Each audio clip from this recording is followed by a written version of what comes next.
Came for my wins, I need my ends. This life is real, if they pretend. Came off the fence, I get it in, I get it in, I get it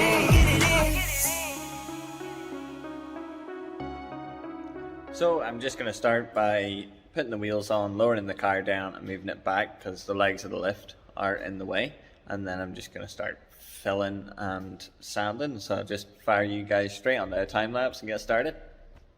So I'm going to start by just going around the edges with 80 grit and then grinding some more of these welds down and then just start filling up from the bottom and in here.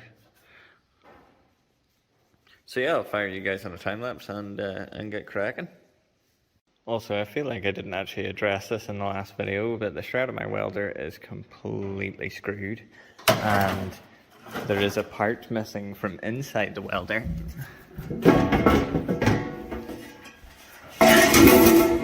That sits on here to actually hold the wire, so the wire speed's really inconsistent. That's why, well, that is one of the many excuses I'm going to give you guys for my welds looking like absolute dog shit. And that's just so you guys know. I'm not that bad at welding, but that's, yeah, questionable. But it is 0.8mm steel, and Mazdas are made of nothing. And I'm welding to bad steel, so yeah, that's all my excuses for you guys as to why the welds are rough. But I also have a grinder, so it's fine. It's fine. You don't need to be a good welder if you've got a grinder. That's just fact.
Okay, that is as good as this car is getting out of me.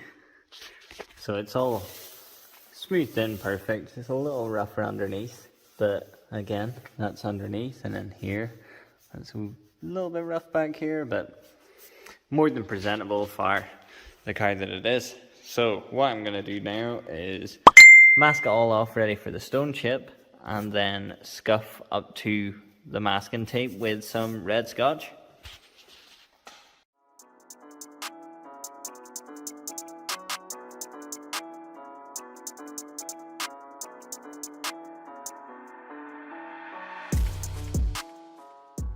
Okay, this is what we'll be using. It's U-Pole Gravitex. It's black. You can get it in grey and I'm pretty sure white, but it's really good stone chip and it dries really fast. So I'll stick you guys on a time lapse, stick a couple of coats of this on, and then show you the result.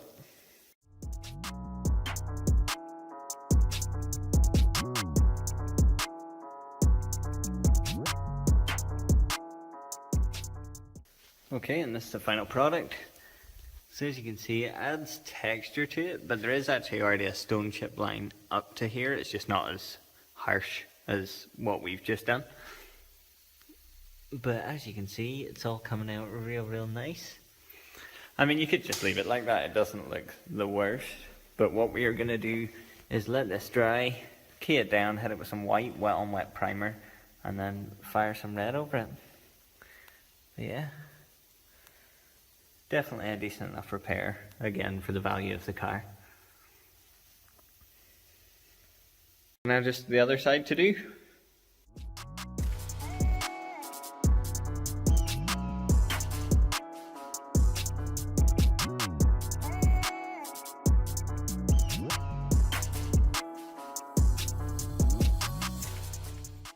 So you've seen it before, it'll be the same thing again. So by the power of YouTube,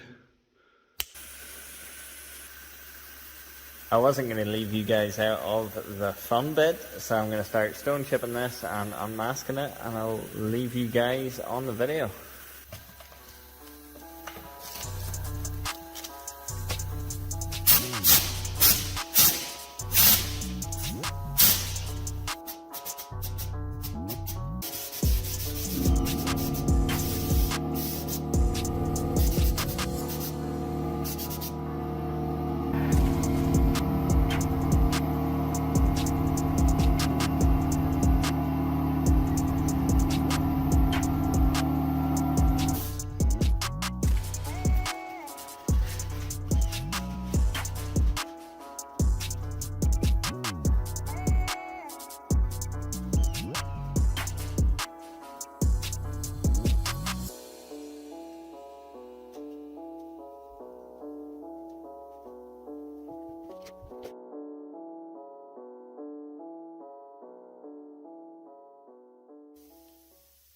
It's like a new cell. Get that out of there.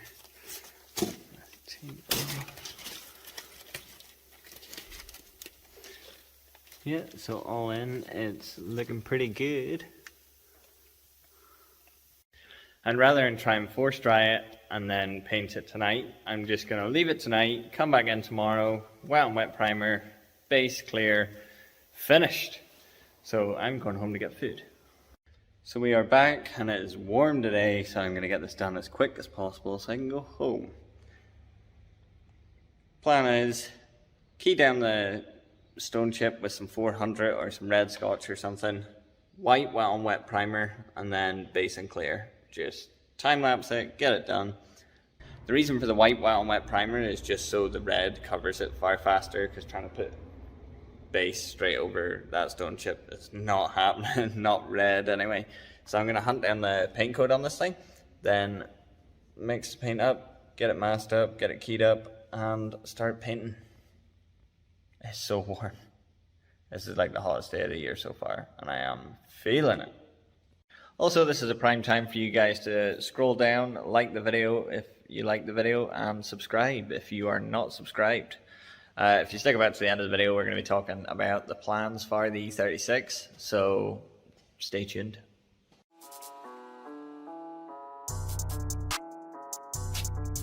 And in true fashion, I start masking, then realise the paint coat, I'm pretty sure, is in that door. Class. Okay, so on this one, someone's either pulled the sticker off or it wasn't in it. So if you, like most Mazdas, pop the cap off the wing mirror, then although it's written in there in pen, that is actually from factory because they paint these and then obviously stick them on a shelf. So the code for this is 27A. Just so you guys know. Worst case scenario, you can call Mazda and they will, with the chassis number, give you the paint code, but hopefully when we put it into the computer, that is actually a paint code and brings up that velocity red or whatever color that is.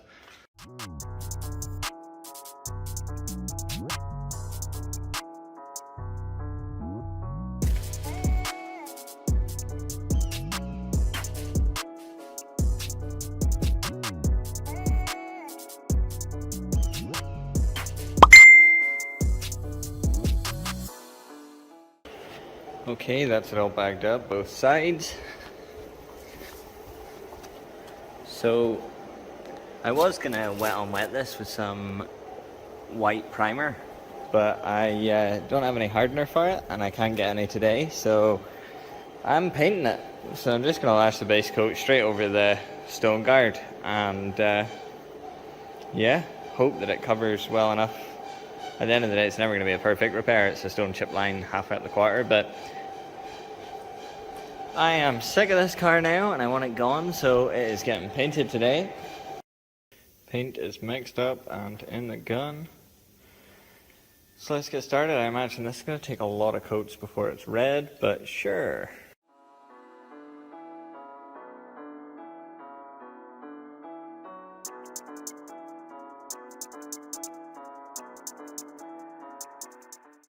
Okay, so we're like 5 coats of base on there, I think, which isn't actually as much as I thought it would be. And it just seems to be a really bad match on the scheme, because that's a way redder red compared to the car. And well, from what I can tell anyway, it's just a bad match because I've checked it against the colour card, and the colour card looks grand against the car, but the actual mixed paint looks nothing like the colour card. I've made sure I haven't used any of the wrong tinters or anything, but there is a couple of colours on the MIPA solvent scheme that are like that, so I'm just assuming that's the problem. Like, there's just another colour that's just nothing like the colour card. The new colour cards they released are way better, but there's still 1 or 2 of the old ones that haven't been changed, and that just goes to show that's one of them. It was never going to be perfect anyway. I don't mind. Red is better than black. So I'm going to let this coat flash off and then dust another coat over the top of it, and then just fire some clear on.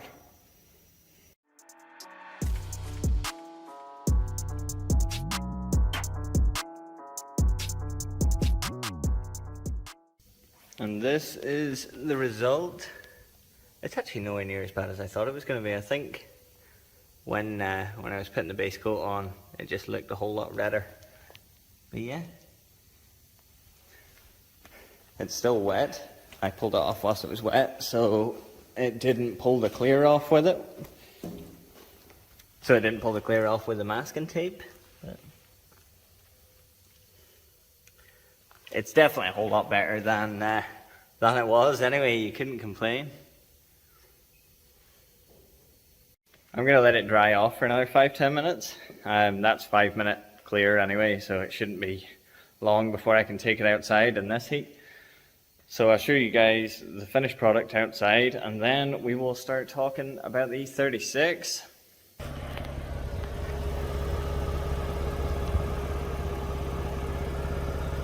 So as you can see, it actually does not look bad at all.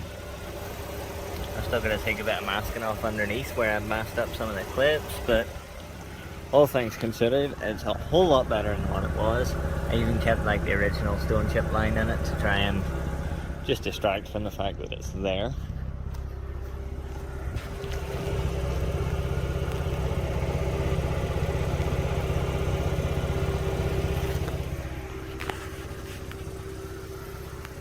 Yeah, again, it's not perfect, but to me, it's as good as that car ever needed or deserved.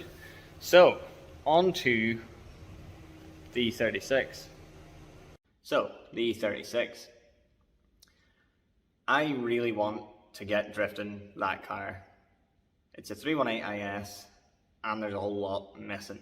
So, my plan is, I have quite a lot of the bits to leave it stock body, but the stock body, to leave it perfect, I'll need new wings, and I'll need patch panels for the quarters, and it just doesn't make sense for me to go and buy that when I eventually do want overs. And although over fenders are cheap, they are delays in shipping and a cost that I can't afford at the minute.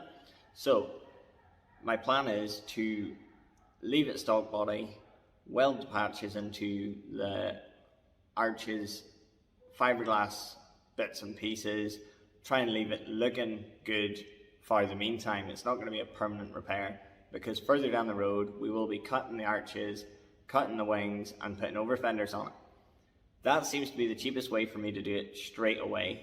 Leave it stock body, make it look good temporarily, and then further down the road we'll get over fenders, and we will get the high-rise spoiler and all the cool stuff that I do want to do to it, and we'll throw that on further down the line. So, engine-wise, if you guys follow or subscribe to Mike Lake, him and one of his buddies have just boosted a 316 in the cheapest fashion possible. So what I'm going to do, hopefully, if all works out well, with nothing but cheap parts, boost the 318 IS and aim for sort of 6-cylinder brake horsepower, maybe more. Ideally in and around 200, 220 horsepower. The reason I want to do this is to test it. If it works for a long enough period of time, then blows up, it's almost worth keeping it a 318 IS. You're saving a little bit of weight, and I can always get a 318 IS engine. 328 engines, I'm not sure about the rest of the world, but over here they are skyrocketing in price. They are in and around £1,200 just for the engine and gearbox if you were to look to convert one of these cars to a 328.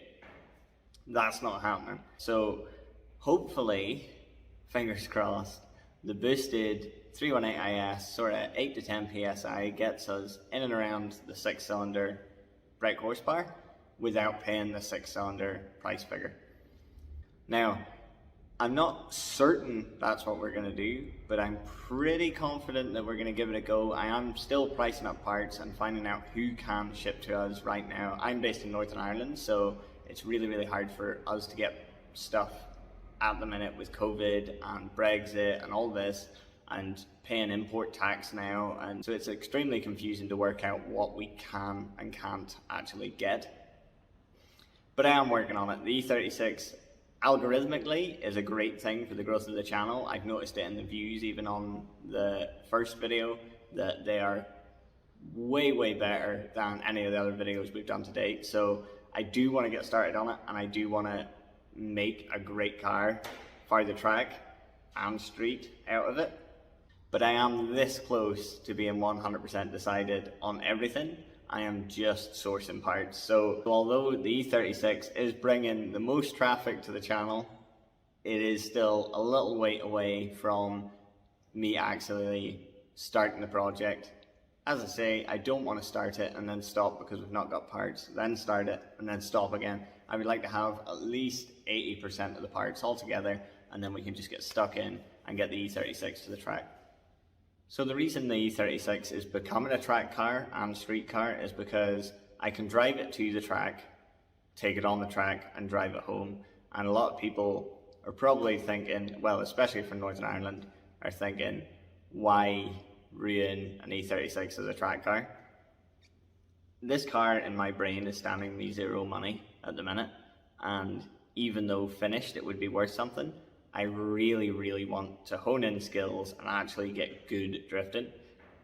I've never ever driven on a track in my life other than go-kart tracks.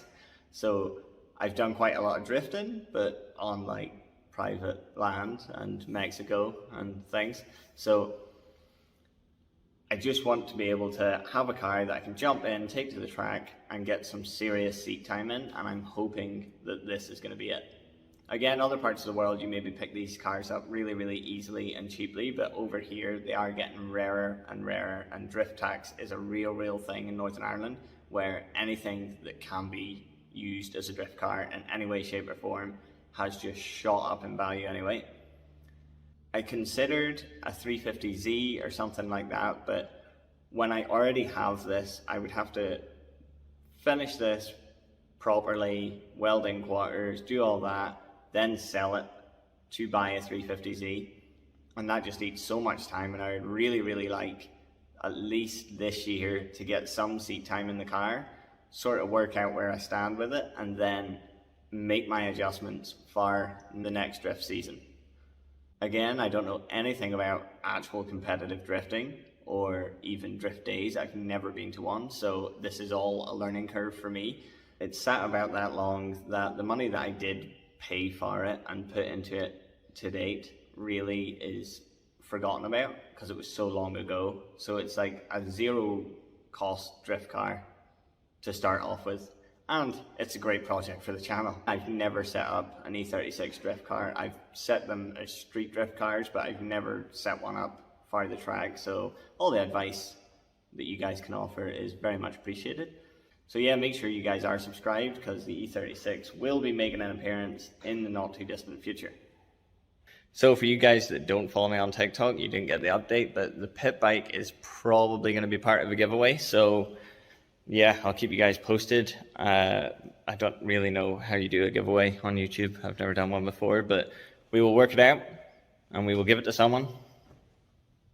Probably do a build on it. We'll maybe do a build on it. We'll maybe buy some new new plastics, and like the exhaust needs fixed, and yeah, we might even do a couple of videos on it. So we'll maybe do some videos on it, then give it away, and then someone's getting a sick pit bike for a competition. I don't know, we'll work it out.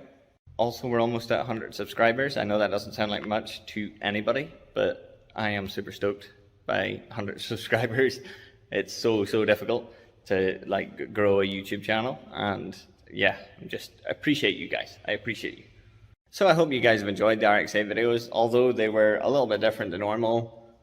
The E36 is going to have very similar repairs on the passenger side still, and there's going to be probably a whole video about that. So subscribe if you haven't already, like if you like the video, and I'll see you guys in the next one.